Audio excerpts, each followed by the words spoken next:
Ini kita bab yang terakhir dari kitab ini,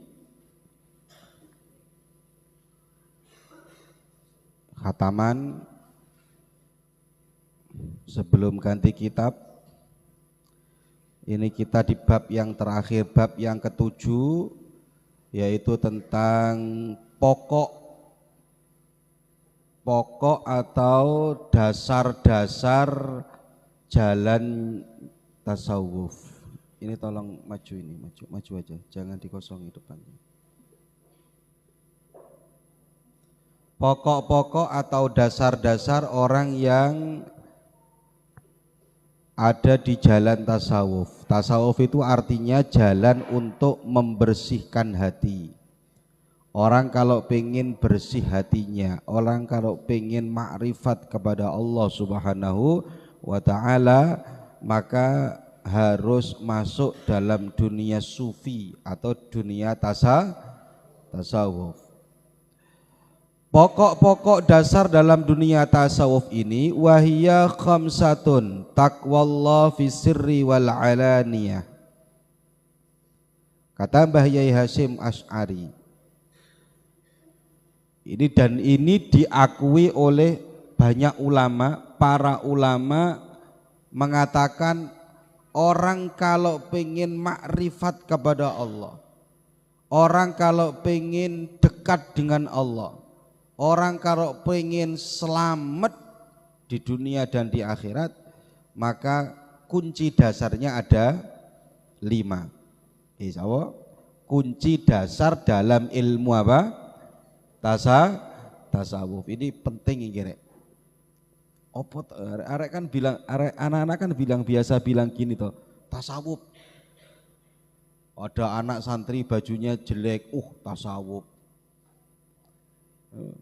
Ada orang songkokan miring, tasawuf katanya.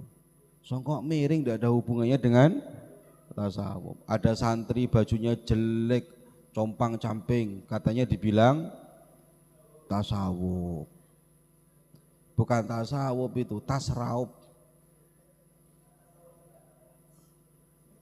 Tasawuf itu urusan nih. Kalau bahasanya dulu saya ngaji di Lirboyo itu, kalau syariat itu metepak dohir, fikih itu metepak zohir, sholatnya, akhlaknya. Tapi kalau tasawuf itu metepak batin, metepak hati. Makanya tasawuf itu artinya tasawwafa. Tasawuf itu artinya merdi-merdi atau berusaha untuk bersih, putih, dalam arti bersih hatinya untuk mendekatkan diri kepada Allah. Jadi jalan nek awakmu pengen dadi wali, ya Bil, iki carane awakmu dadi wali, Bil. Awakmu kok 5 ini kamu lakukan, Bil, wali, Bil. Ya. Seling-eling ya. Pokoknya 5 ini kamu lakukan, wali awakmu. Apa 5 dasar agar orang itu bisa menjadi orang-orang yang sufi yang sempurna? Yang pertama, taqwallah fi sirri wal alaniyah. Yang pertama adalah dia bertakwa kepada Allah dalam keadaan samar wal alaniyah, ataupun dalam keadaan terang-terangan. Tulis.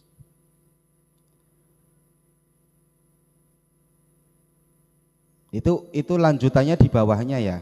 Coba itu ya. Yang di bawahnya itu fatahki kut takwa, ketemu? Sampingnya itu bawahnya. Fatahki kut takwa, ketemu? Hah? Jadi kalau membaca itu taqwallah fi sirri wal alaniyah, nanti takwa bil wara wal istiqomah. Wattiba'u sunnah, ke atas lagi, turun lagi, wa tahqiqut tiba'i sunnah bid'ah. Itu ya, cara nerangkannya kayak gitu ya. Jadi dari atas keterangannya ada di bawahnya. Yang pertama adalah taqwallah fi sirri wal alaniyah. Dawuh Mbah Yai Hasyim Asy'ari, kalau orang pengen hatinya bersih, pengen menjadi kekasihnya Allah, maka yang pertama takut kepada Allah dalam keadaan samar maupun dalam keadaan terangan. Yo iling-ilingen kok ono arek dalam kondisi dilihat orang banyak khusyuk tapi sendirian ndak khusyuk, iku gak calon wali. Calon wali murid. Oh. Kok ono arek ibadah nih, yo. Ibadah. Jadi imam, khusyuk jadi imam. Allahu akbar. Wis khusyuke pol-polan. Dalam keadaan sendiri salate cepetnya luar biasa. Wis gak ono khusuk-khusukan. Zikir yang ngono, zikir dalam keadaan sendiri, wih gak khusuk, tapi zikir dilihat calon mertua, khusuknya luar biasa. Jenenge arek kurang ajar iki. Munafik iki rek. Dilihat orang luar biasa sendirian. Lah orang kalau mampu di dalam keadaan sendirian ya kayak gitu, dalam keadaan terang-terangan ya kayak gitu, namanya taqwallah. Takwa kepada Allah fi sirri wal alaniyah. Fatahqiqut takwa, bagaimana cara mengimplementasi takwa atau mengaplikasikan takwa itu bagaimana caranya? Diperoleh dengan cara apa? Bil wara wal istiqamah. Takwa dapat diperoleh, takwa dapat diaplikasikan dengan wara, dengan cara wirai. Apa wirai? Menjaga diri agar tidak jatuh melakukan keharaman, wal istiqamah, dan selalu istiqomah menjalankan syariatnya Allah. Itu carane. Orang takwa itu orang yang istiqomah, bukan sakdet saknyet. Jawane sakdet saknyet. Sakdet saknyet itu apa? Cakang, error, cakang. Itu jenenge dudu istiqomah. Continue, istiqomah, ya, istiqomah dalam menjalankan syariat. Itu yang wajib. Yang sunnah seperti yang saya sampaikan tadi malam, ya. Iling-iling arek-arek iki ya. Yang sunnah yang seperti saya sampaikan tadi malam. Pokoknya enak ibadah yang kamu dengar. Ngaji kayak gini ya. Ini iling-iling ini. Kamu ngaji kayak gini, kok dengar sesuatu yang kira-kira menurut kamu itu bagus, ibadah baik, lakukan walaupun cuman satu kali. Kayak tadi malam, ono sholat opo iki rek, baru dengar saya sholat isyraq, lakukan. Walaupun cuman satu kali. Saya itu dulu di Lirboyo juga kayak gitu. Kalau yang ibadah-ibadah sunnah, kok saya ngaji dikasih keterangan sama guru saya lakukan walaupun cuman satu kali. Sholat li syukril wudu atau sholat nawaitus usolli sunnatan lil wudu, lakukan walaupun cuman satu kali. Kita dapat ilmu minimal pernah dilakukan satu kali. Cekak rek, kalau pernah dilakukan tuh cekak. Satu kali walaupun dilakukan cekak. Itu yang pertama. Yang pertama taqwallah fi sirri wal alaniyah. Yang kedua wattiba'us sunnah. Kunci dasar orang kalau pengen hatinya bersih, dekat dengan Allah, menjadi kekasihnya Allah. Yang kedua wattiba'us sunnah fil aqwal wal af'al. Yang kedua adalah mengikuti sunnahnya Kanjeng Nabi, baik dalam ucapan maupun perbuatan. Mizannya orang itu dikatakan wali, itu kalau dia secara tindakan maupun secara perkataan itu sesuai dengan sunnahnya Kanjeng Nabi Muhammad sallallahu alaihi wasallam. Apa caranya, implementasinya, diraih dengan apa orang kalau pengen mengikuti sunnahnya Kanjeng Nabi? Watahqiqu tiba'is sunnah, sedangkan tahqiqnya, aplikasinya diperoleh dengan apa? bit tahafud, yaitu dengan menjaga diri dari melakukan dosa. Tahafud itu apa?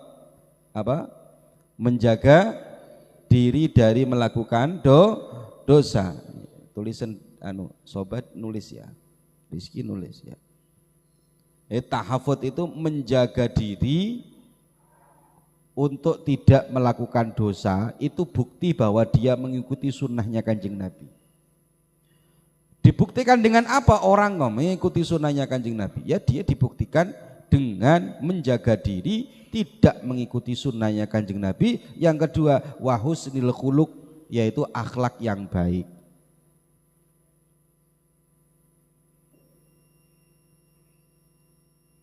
Guys, ini perhatikan, saya ngomong ini perhatikan nih ya. Waline Gusti Allah. Ya, perhatikan ini. Waline Gusti Allah itu timbangannya sunnah Kanjeng Nabi. Waline Gusti Allah. Waline Gusti Allah itu timbangannya apakah dia ittiba'i sunnah apa tidak. Ono contoh. Ono wong terkenal punya keistimewaan besar, bisa ngobati orang, bisa bicara dengan burungnya sendiri, bisa bicara dengan ularnya sendiri, di rumah dia bisa bicara. Kok ngomong wali kira, tunggu dulu. Orang itu kadang, mohon maaf ya, kadang ono wali, ono memang dia bukan wali tapi sama Allah memang dikasih kemampuan. Jangan terperdaya, lihat dulu apakah dia ittiba'i sunnatin Nabi apa tidak. Apakah dia secara akwal dan af'al, ucapan dan perbuatan sudah mengikuti sunnahnya Kanjeng Nabi apa tidak. Enek wong sholat gak pernah, ngaji gak pernah loh, tapi kok disebut wali. Goblok sih ngomong gitu. Wali iku kekasih Gusti Allah. Puncak kekasihnya Gusti Allah lewati sapa? Lewatnya siapa? Kanjeng Nabi. Ya, kalau lewatnya Kanjeng Nabi minimal walaupun gak sempurna ada mirip-miripnya dengan Kanjeng Nabi. Ono wong contohnya Kiai Hasan Sepuh ini kan ittifaq ulama kalau beliau adalah wali. Diajak ngerasani orang, langsung Kiai Hasan kalau diajak ngerasani orang gak gelem. Mohon maaf. Kenapa gak mau? Karena tahu kalau ngerasani orang itu tidak mengikuti Rasulullah, baik dalam akwal maupun af'al. Ono arek perempuan diajak ngerasani orang, derama. Bah iya. Engkau ngeding ki ya. Loh, duduk wali ki, Nduk. Wali kok ngono iku. Jadi timbangannya syariat. Ojo gampang ngomong wong iku wali kalau belum lihat apakah dia sesuai dengan syariat apa tidak. Nah, saya iki ono loh. Kapan hari itu ya? Ya. Ada ini ya, dibangunkan itu. Duduk yang benar. Duduk yang benar Adit. Duduk yang benar.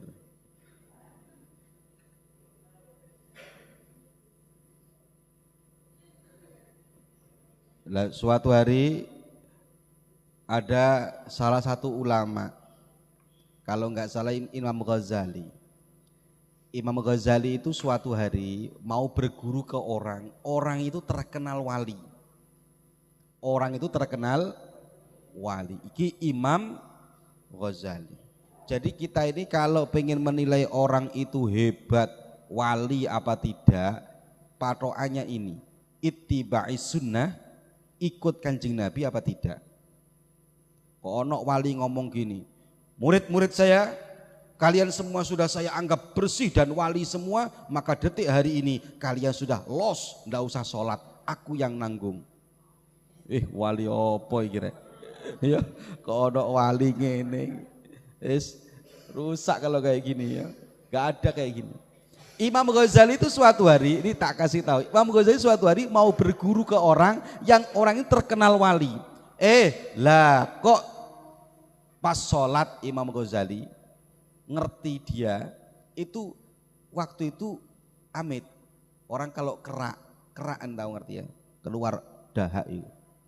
Terus sama dia dicopahkan, tangannya kotor, terus diusapkan ke masjid. Di dalam masjid diusapkan gini ke masjid. Imam Ghazali, loh iki opo rek? Wong sholat sampai segitunya Imam Ghazali. Sholat kok diusapkan ke tembok masjid waktu habis copah. Padahal masjid itu jarene Baitullah. Allah itu kekasihnya para wali. Lah masa rumahnya kekasihnya iberiin copah? Kamu nih, ya gampang-gampangnya. Ini pulpennya orang yang kamu lope-lope.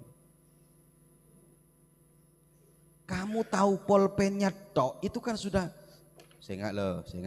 Di sapar ya kengain. Sabe on launan takut geger. Lewat rumahnya orang seneng itu, lewat rumahnya gak usah tahu orangnya, ngabes bungkon tok secelep atine. Aduh ya Allah. Jari deh kok. Lewat rumahnya dok gak usah tahu ke orangnya. Orangnya di dalam rumah. Sampai lewat di depan rumahnya dok. Lo rasanya celep. Ya Allah deh. Tang calon yang di lembungkoh deh kena ya Allah.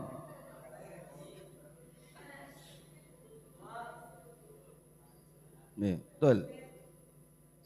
Ya. Ini siapa? Imam Ghazali. Imam Ghazali akhirnya orang yang seneng gak mungkin menyakiti orang yang dicintai, mustahil. Orang yang dicintai disakiti oleh orang yang mencintai. Akhirnya dia tahu gara-gara copah diusapkan di masjid, sementara masjid itu katanya Baitullah, akhirnya Imam Ghazali mundur gak jadi belajar kepada orang ini. Karena apa? Karena dia meyakini seorang kekasih tidak akan mungkin menyakiti, tidak akan mungkin mengotori orang yang dicintai. Cara mikir Imam Ghazali gak podo ambek Kanjeng Nabi. Hati-hati, saiki wae ajaran-ajaran yang gak sama dengan Kanjeng Nabi lah ya. Ono pondok baru itu di daerah mana? Daerah Indramayu ya isiku Az-Zaitun itu terus mau macem-macem ajarannya macem-macem. Hati-hati awakmu. Madhab Bung Karno. Aku susah aku. Ono madhab Bung Karno. Ya Allah, dibudiri madhab Soeharto. Nanti kalau ngefans sama Jokowi nanti dibudi madhab Jokowi nanti. Ajur. Ya. Selanjutnya sudah. Pokoknya gini sekarang ya. Kalau kamu pengen lihat orang hebat tidaknya, wali tidaknya, ngeceknya pakai apa? Ngeceknya dengan Rasulullah. Apakah dia ittiba sunnah Rasulullah apa tidak? Iku wes. Yang ketiga, wal i'radu anil khalqi fil iqbali wal idbari. Loncat di bawahnya, wa tahqiqul i'radi anil khalqi bisabri wat tawakkuli. Cara bacanya gitu, dari situ ke bawah, situ ke bawah. Yang kedua adalah dia berpaling untuk mendahulukan manusia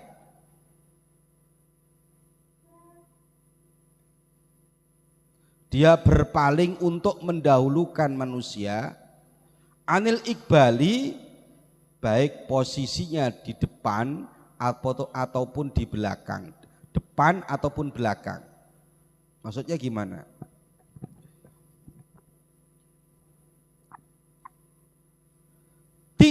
tidak iqbal. Iqrad itu apa? Iqrad itu artinya apa iqrad?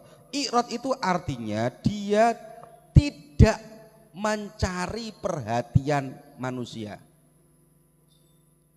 Tidak memperdulikan manusia.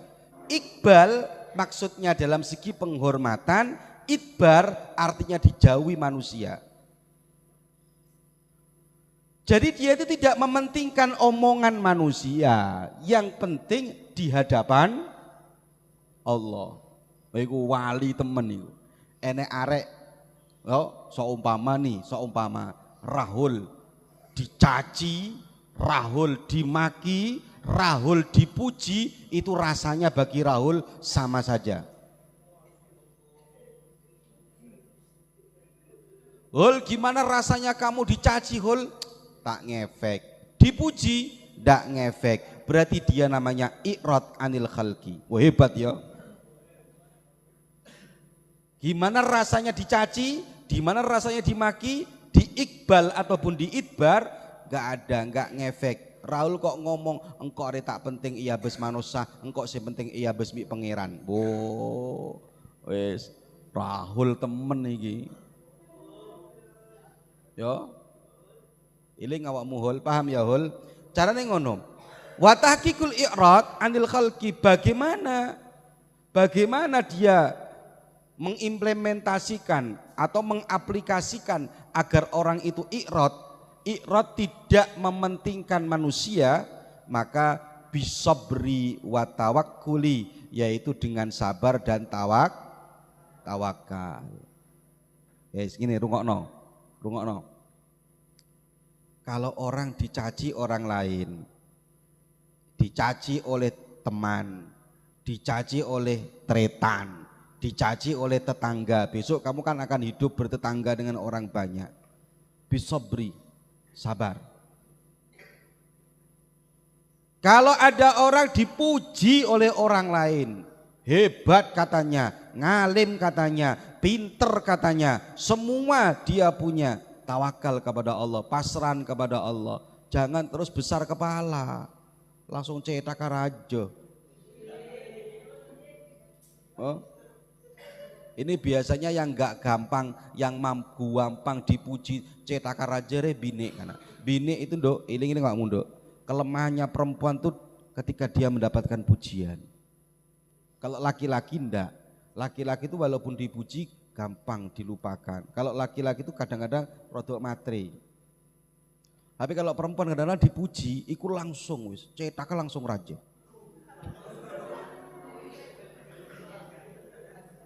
Kadang-kadang ini perhatian untuk anak-anak putri, awakmu ojo gampang menerima pujian dari para gerandong-gerandong. Kadang laki-laki itu mohon maaf, ono laki-laki pinter muji itu berarti cap gombal. Ya ono lah. Ngomong, "Duh Dik, ya Allah Dik, awakmu iku lho Dik, cak lihat-lihat cantik engkau tak pernah ngabes orang bini ngak redi ngak beende ongku Dik." Iya. Iku berarti perempuan, laki-laki cap gel-megeli. Kok ono laki-laki ngomong gini, Rahul ngomong, saya tuh ya setelah kenal sampean ya kayaknya dunia ini sudah nggak ada artinya.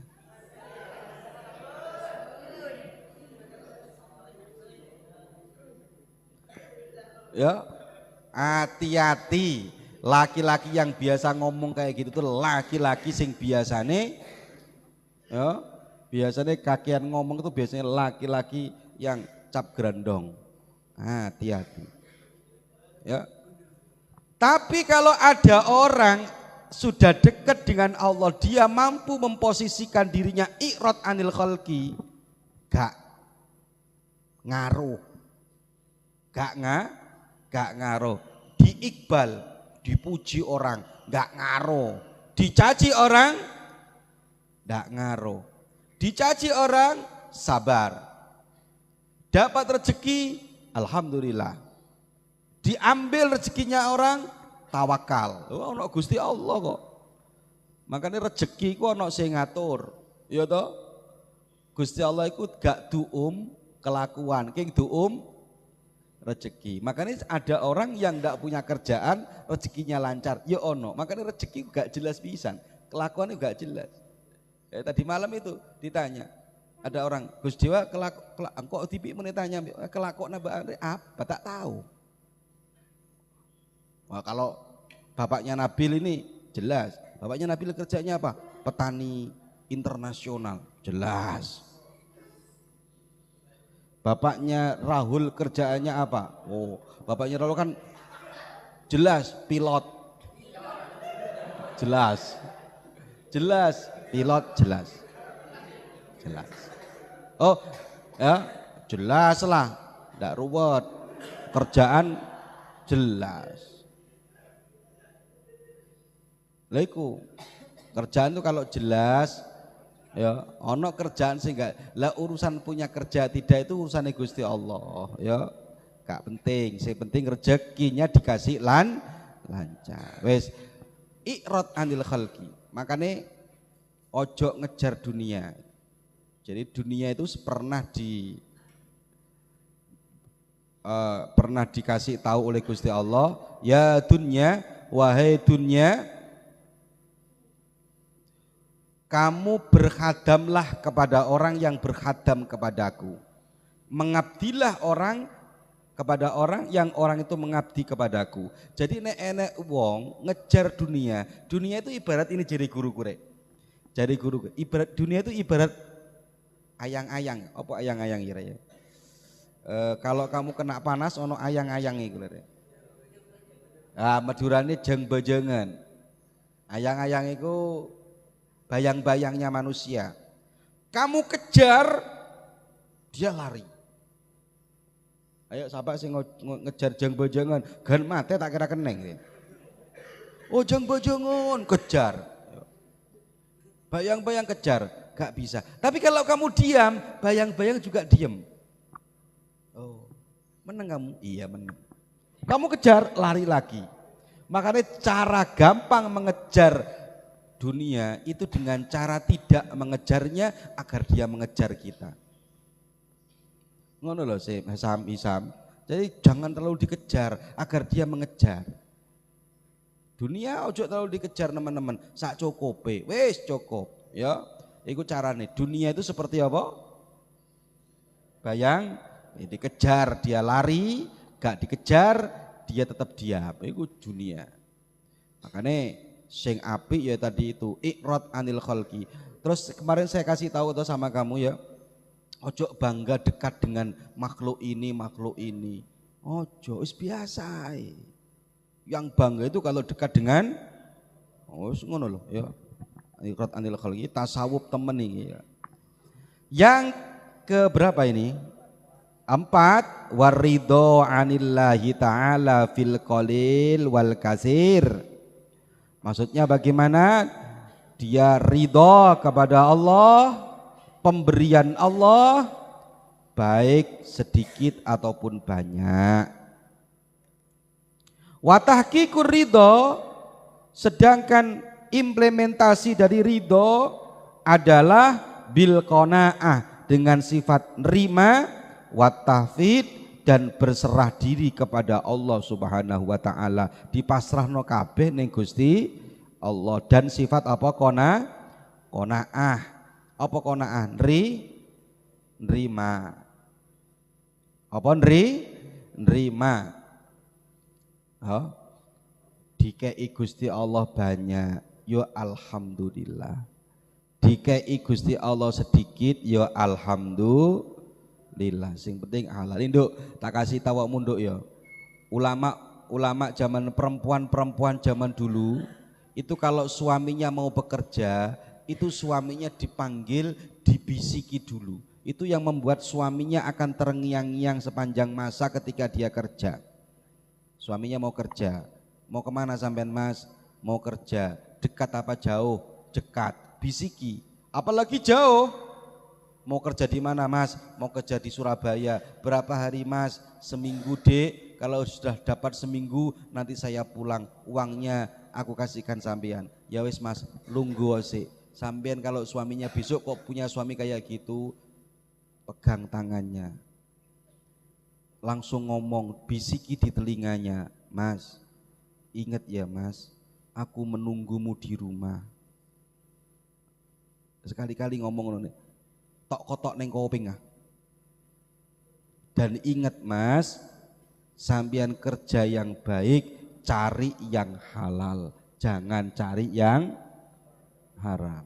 Aku mau di surga dengan sampean bersama-sama Mas, sampai kelak di akhirat. Ngono. Jadi suamimu, kamu mau melakukan kerjaan yang dosa, mikir karena teringat dengan istrinya. Duh ya Allah, tangbine pesenan besok mau diajak ke surga. Kalau sudah kayak gini kan gak jadi di surga ini. Mundur dia. Kadang-kadang omongannya istri itu, ini penting bagi para istri. Omongnya istri itu jadi obat bagi seorang suami. Jadi istrinya yang ngerti bisa ngomong, Mas, iling-ilingin, Mas. Masnya istri itu kadang-kadang teng, Mas. Mau kerja nego cetok, Mas. Duh, inget lagi nih kena. Nego bata, Mas. Ya Allah, emas boleh ya. Nego centong, emas. Loh, emas lagi ini. Inget emas tok itu. Terngiang-ngiang. Coba wes kalau nggak percaya, kamu besok kalau sudah punya suami, kamu sudah punya istri, coba dek pesen nih dek, awakmu kerja, emas, emas lagi deh. Itu hebatnya suara perempuan, bisa merasuk ke dalam relung-relung jiwanya laki-laki yang lagi cari nafkahnya, ya bener ya. Yang terakhir adalah warruju ilallah fi sarra'i wadharra'i, yaitu adalah yang nomor 5, kunci dasarnya adalah kembali kepada Allah dalam keadaan senang maupun dalam keadaan susah, suka ataupun duka, rujuknya kepada Allah. Kasih miskin, ya Allah, iki karepe Gusti Allah. Dikasih kaya, alhamdulillah, semuanya atas kehendak Allah. Ya coba ya. Nek wong iso kaya ngono rek, wis lah. Wis wali temen niku. Semuanya kembali kepada Allah. Kamu kaya karena siapa? Karena kerja, bukan karena ditakdir oleh Allah. Kamu miskin karena apa? Bukan karena kita tidak apa-apa, tapi karena Allah yang ngasih kepada kita. Iku betul-betul namanya dekat dengan Allah. Sehingga dikatakan di sini watahqiqur rujuk, orang yang mengaplikasikan kembali kepada Allah bisyukrilahu, yaitu dengan cara bersyukur kepada Allah fisarra, dalam keadaan senang. Senang bersyukur. Kamu kalau dikasih pilihan nih, jawab nih. Kamu kalau dikasih pilihan oleh Allah, pengen soge apa pengen miskin? Pengen kaya apa pengen kaya apa pengen miskin? Kaya. Kabeh orang sekarang pengen kaya. Ya, pengen kaya apa pengen miskin? Cukup. Ya cukup kaya apa cukup miskin? Ya. Ya. Makanya ngene rek, pilihannya ngene rek. Allah itu ngasih enak dan ngasih enggak enak. Pilihannya dua, ngasih enak dan ngasih enggak. Sampean besok kalau sudah pulang di rumah, yo ono jalan enak, ono jalan enggak. Kalau sudah dikasih enak, moro-moro, mohon maaf, Rahul dikasih rezeki oleh Allah.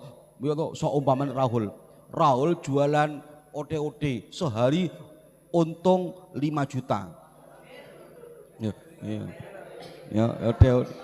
Iki OD-OD apa Rahul kok bisa sampai 5 juta ini? Rahul jualan mau jualan rumah ya enggak masuk ya. Jualan sesuatu, rezekinya Allah, rezekinya besar. Dia ingat orang kaya itu gabungannya harus dengan syukur. Gabungannya dengan apa? syukur. Kalau dia bersyukur, Allah akan ngasih yang lebih banyak lagi. Cara bersyukur apa? Bisa dengan cara zakat. Zakatmu loh, perhatikan. Orang kaya itu jangan dikira enak loh ya. Orang kaya dikasih uang banyak itu tanggungannya besar. Satu, coba kalau orang miskin, ada tetangga kita yang lapar, gak dituntut sama Allah. Tapi kalau kita kaya, dikasih uang banyak oleh Allah, ada tetangga yang miskin, kita yang kena. Yo. Ada orang nggak bisa makan, kita yang kena. Terus disuruh ngitung, itu yang punya toko besar-besar, hati-hati. Kalau dia nggak zakat, dia berarti sama halnya makan hartanya orang fakir miskin. Lu hati-hati deh. Dia punya toko besar, hartanya sudah sekian, nggak zakat, kena dosa terus. Maka nih orang yang dikasih rezeki banyak disyukuri dengan cara zakat atau dengan cara sodako. Hati-hati. Yang terakhir adalah wal iltija ilaihi fid dharra. Iltija apa iltija? Iltija itu berlindung. Apa? Berlindung kepada Allah dalam keadaan susah. Susah larinya kepada Allah. Susah kok lari kepada dukun niku apa rek? Pak Dukun, aku susah aku Pak Dukun. Aja. Lari ini kepada Gusti Allah. Nek arek ngomong cinta ditolak. Dukun iki apa? Aja, cinta ditolak, lari ke Allah. Kalau kamu nolak saya, kene masih ada yang lebih hebat daripada kamu. Kene kamu. Allah Maha segalanya. Allah Maha punya. Ngono loh. Santri ngono. Didik santri galau. Enek masalah didik galau. Santri cap galau. Ya man, ojo gampang galau man ya. Ya man. Ngono loh man. Mohon maaf, aku masih berpikir-pikir. Mohon maaf, hari ini nomormu aku blokir. Santai man. Ya. Santai man ya. Iku urusan apa man? Kecil man. Urusan apa man? Kecil. Iltija ilallah. Apa man? Iltija iku man, yaitu adalah berlindung kepada Allah. Santri yo, kamu tolak cintaku, aku datangi dukunku. Santri apa iku? Madul kepada Allah Subhanahu wa taala. Ngono lho man. Sing penting iku man. 5 dasar inilah yang disampaikan oleh Mbah Yai Hasyim Asy'ari agar kita hatinya bersih, dekat dengan Allah sehingga kita semuanya menjadi kekasih-kekasihnya Allah. Amin Allahumma amin. Al-Fatihah.